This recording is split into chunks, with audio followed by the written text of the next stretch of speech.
इसकी वजह black Trident है। राजा एटलिन के दौर में 7 साम्राज्य थे और ये ट्राइडेंट उन सब के लिए अभिशाप था। ट्राइडेंट का काला जादू फैल रहा है। तुम सब ने इस मिशन का हिस्सा बनने के लिए अपना काफी कुछ दांव पर लगाया है। ये स्पेस में दुनिया बसाने का पहला बड़ा मिशन है। हम इतिहास बनाने वाले हैं।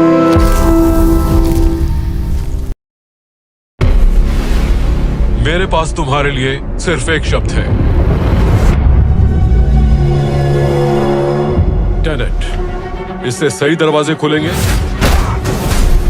और कुछ गलत वाले भी।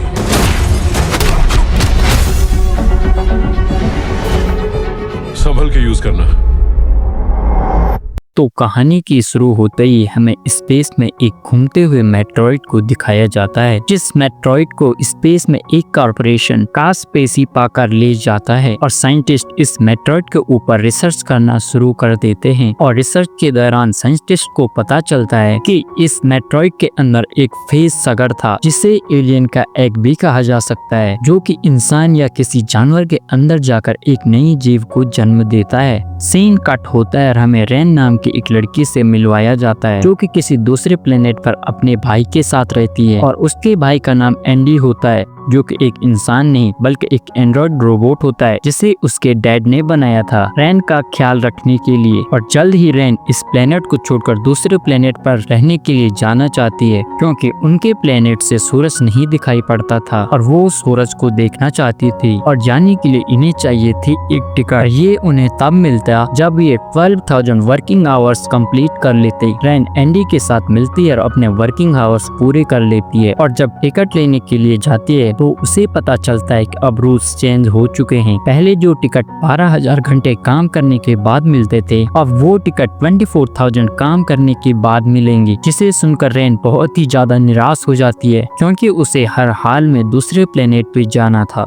और इसी बीच उसे अपने दोस्त का एक फोन आता है, जिसके बाद वो अपने दोस्त से मिलने उसके घर चली जाती है, जहां उसका दोस्त जिसका नाम टाइलर है वो उसे बताता है कि उसने स्पेस में एक टूटे हुए स्पेसशिप को देखा है, जिस स्पेसशिप के अंदर बहुत ही सारे लाइफ पोर्ट चैम्बर्स हैं, जिसके जरिए वो बहुत ही आसानी से दूसरे प्लेनेट पे जा सकते हैं और इस तरह उन्हें किसी दूसरे प्लेनेट पर जाने के लिए किसी टिकट की जरूरत भी नहीं होगी। लेकिन एक प्रॉब्लम थी, क्योंकि इन सारे पोर्ट चैम्बर्स को खोलने के लिए उन्हें एक रोबोट की जरूरत पड़नी थी। इसलिए वो रेन से कहते हैं कि क्या तुम अपने भाई को हमारे साथ भेजोगी, क्योंकि वही एक था जो उन लाइफ पोर्ट को खोल सकता था। और ये बात रेन भी अच्छी तरीके से जानती थी कि अगर उन्हें इस प्लेनेट को छोड़ना है तो उन्हें भी ऐसा ही करना होगा। इसलिए वो अपने दोस्तों की मदद करने को मान जाती है। फिर ये लोग एक प्लेन बनाते हैं और स्पेसक्राफ्ट के जरिए उस स्पेसशिप तक पहुंच जाते हैं। स्पेस में जाने के बाद इन्हें पता चलता है कि जिस स्पेसशिप का ये लोग पीछा कर रहे थे वो 2 पार्ट्स में बटा हुआ है। इसलिए टाइलर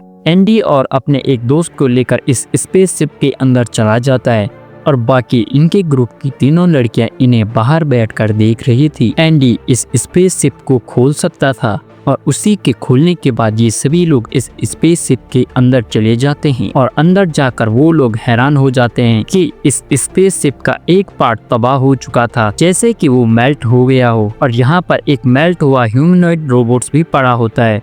फिर आगे जाकर ये लोग ड्राइव लाइफ पोर्ट चैम्बर ढूंढते हैं, जो इन्हें मिल भी जाते हैं। लेकिन बुरी बात ये होती है कि इनके अंदर ज्यादा फ्यूल नहीं था और इनके अंदर केवल 3 साल तक के लिए ही फ्यूल अवेलेबल था। और इसलिए ये लोग इसी स्पेस स्टेशन के अंदर फ्यूल को ढूंढने के लिए निकल जाते हैं, क्योंकि हर स्पेसक्राफ्ट में लाइफ पोर्ट्स को बरकरार रखने के लिए उसके फ्यूल को रखना ही पड़ता है और वो भी इसी शिप में कहीं ना कहीं होगा। और आखिरकार वो उस फ्यूल टैंक को ढूंढने में सफल भी हो जाते हैं। लेकिन वो फ्यूल टैंक एक ऐसे चैम्बर में होता है जहाँ फेस सगर को फ्रीज करके रखा गया था। ये फेस सगर इंसानों के मुंह के साथ चिपक जाते हैं और फिर उनके डीएनए से मेल करके एक नई जीव को जन्म देते हैं। और ये देखकर ये सब लोग डर जाते हैं और यहाँ से बाहर निकलने की कोशिश करते हैं। एंडी इस दरवाजे को खोल नहीं पाता, क्योंकि उसके पास इस दरवाजे को खोलने के लिए क्लीयरेंस नहीं होता है। इनकी फीमेल पार्टनर भी ये सब देख रही थी, इसलिए रेन और उसके एक साथी उनकी मदद करने के लिए इस स्पेसशिप में आ जाते हैं, जिसके बाद उनका सामना सबसे पहले इस आधे मेल्ट हुए रोबोट से होता है, जिसे देखकर रैन को आइडिया आता है क्यों न वो इस रोबोट को चिप को एंडी में डाल दे, जिससे वो अपग्रेड हो जाए और उसे इस शिप का कार कंट्रोल अपने हाथों में ले पाए। इसलिए वो इस रोबोट्स का चिप निकालती है और अपने पार्टनर टाइलर से कहती है कि इसे एंडी में लगाओ, जिससे वो अपग्रेड हो सके और तुम यहाँ से बाहर आ सको। जिसके बाद टाइलर बिल्कुल ऐसा ही करता है, लेकिन तभी इनके ऊपर ये फेसहगर हमला करना शुरू कर देते हैं और फिर जैसे ही एंडी रिबूट हो जाता है वो इस चैम्बर के दरवाजे को खोल देता है और ये सभी टीम मेंबर्स यहाँ से भागने लगते हैं। और इससे पहले कि वो इन फेसहगर्स का सामना कर पाए, उनमें से एक फेसहगर्स इनके एक फ्रेंड के ऊपर हमला कर देता है। ये लोग उस फेसहगर से अपने दोस्त को बचाने की कोशिश करते हैं, पर वो ऐसा नहीं कर पाते। जिसके बाद ये लोग फ्रीजिंग जनरेटर का यूज करके इस फेसहगर के टेल को फ्रीज करके अपने दोस्त के मुंह से इसको निकाल लेते हैं। लेकिन आखिरकार इन्हें ये नहीं पता होता कि इस फेसहगर ने इसके फ्रेंड के साथ किया क्या, जो इन्हें आगे पता चलेगा।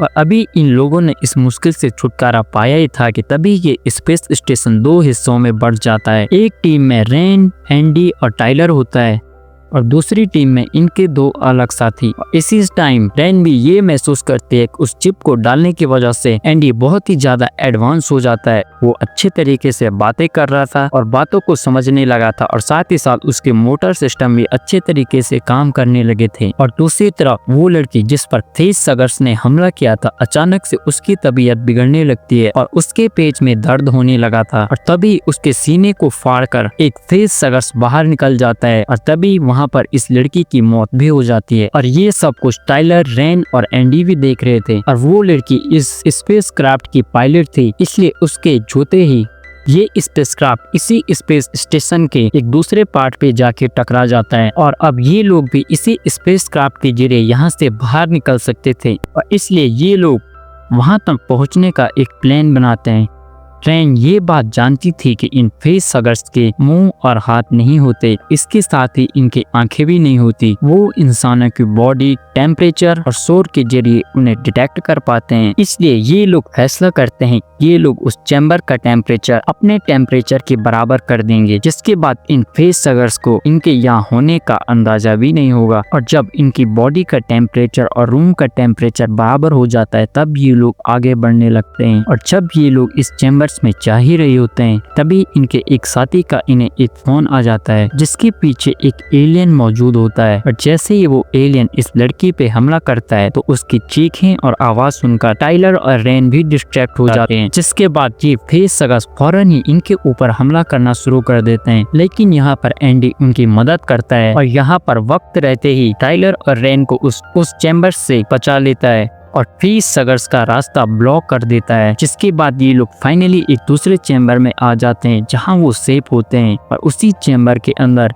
इनकी दोस्त भी होती है और वो फौरन ही अपनी दोस्त को बचाने के लिए एंडी को दरवाजा खोलने के लिए कहते हैं, पर एंडी दरवाजा नहीं खोलता क्योंकि उसी लड़की के पीछे वो एलियन भी मौजूद होता है। ये बार बार एंडी को दरवाजा खोलने के लिए कहते हैं पर एंडी दरवाजे को नहीं खोलता और तभी वो फेसहगर्स यानी कि वो एलियन इस लड़की को अपने साथ उठाकर ले जाता है। अब वो इस लड़की को मारता है कि नहीं वो हमें इस कहानी में आगे पता चलेगा, लेकिन तभी रैन एंडी को एक थप्पड़ जड़ देती है जिस पर उसका कुछ खास रिएक्ट नहीं पड़ता क्योंकि अब उसका दूसरा मकसद होता है। अब उसका मकसद इनकी जान बचाना नहीं बल्कि इस स्पेसशिप की जान बचाना होता है क्योंकि वो एलियन स्पेसशिप के दूसरे हिस्से में था और अगर वो इस हिस्से में भी आ जाता तो वो यहाँ आकर इस हिस्से में भी तबाही मचा देता से और इस स्पेसशिप को पूरी तरीके से ब्लास्ट कर देता और जिससे ये लोग सालों तक इसी स्पेस में भटकते रहते और यहीं मर जाते। जिसके बाद ये रोते बिलखते हुए एंडी के साथ एक ऐसी लैब में पहुँचते हैं जहाँ एक ऐसा लिक्विड बनाया गया था जिसकी मदद से किसी भी इंसान को ठीक किया जा सकता था, यहाँ तक कि मरने के बाद भी उस आदमी को दोबारा जिंदगी दी जा सकती थी।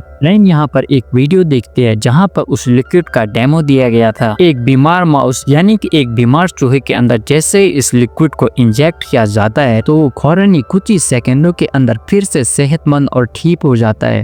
और इसी लैब में एंडी इन्हें कुछ ऐसे वेपन्स भी देता है जिनकी वजह से उन एलियंस को जान से मारा जा सकता था।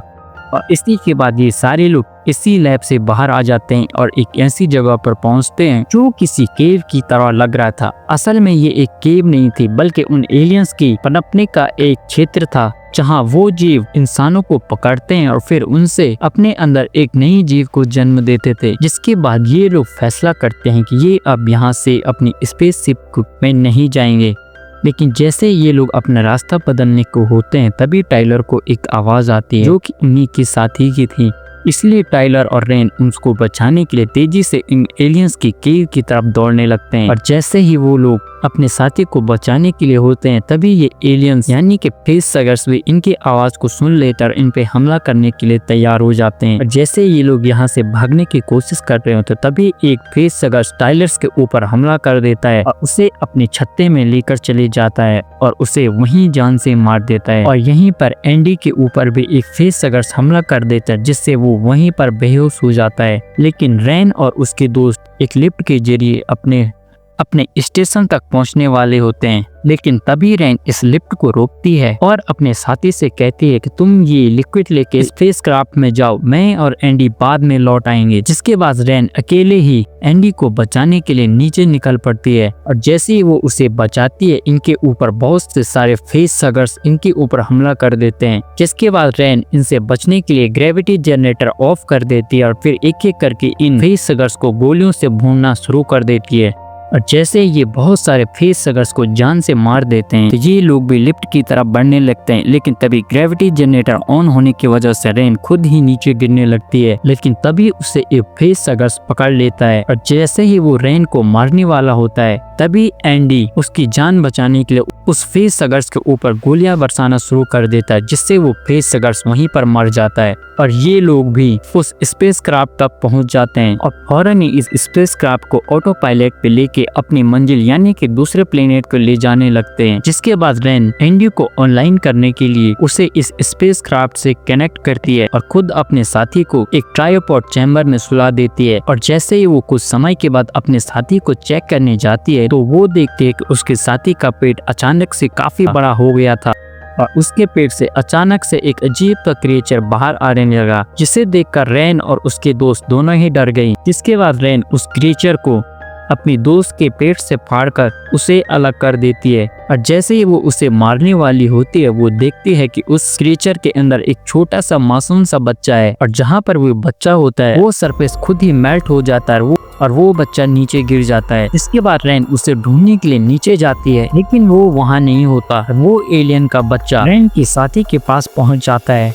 वो एंड्री को एक थप्पड़ मारकर उसे बेहोश कर देता है और फिर रेन के साथी को जिंदा ही चबाने लगता है। जिसके बाद रेन वहां आ जाती है और जब वो देखते हैं तो खुद को बचाने के लिए वो वहां से भाग निकलती है और खुद एक चैम्बर के अंदर चली जाती है। लेकिन वो एलियन का बच्चा उस स्पेसशिप के चैम्बर को तोड़ देता रेन को मारने के लिए उसके पीछे पड़ जाता है। और जैसे ही वो एलियन का बच्चा रेन को मारने वाला होता है रेन उसी बच्चे की खोल को उसके पाँव के नजदीक फेंक देती है जिससे स्पेसशिप करने लगती है और वो एलियन का बच्चा नीचे स्पेस में गिर जाता है। वो यहाँ पर रेन को मारने की कोशिश भी करता है लेकिन स्पेस शॉट की वजह से रेन बच जाती है और वो एलियन का बच्चा इसी स्पेस में धमाके की वजह से मर जाता है। जिसके बाद रेन अपने साथी यानी कि एंडी को एक स्पेस चैम्बर में सुला देकर खुद भी इसमें सो जाती है और दूसरे प्लेनेट पे पहुंच जाती है। और इसी के साथ ये मूवी भी यहीं पे खत्म हो जाती है। तो दोस्तों आपको आज का वीडियो कैसा लगा मुझे कमेंट्स में जरूर बताना। मैं मिलता हूँ आपसे एक नई वीडियो में, तब तक के लिए गुड बाय।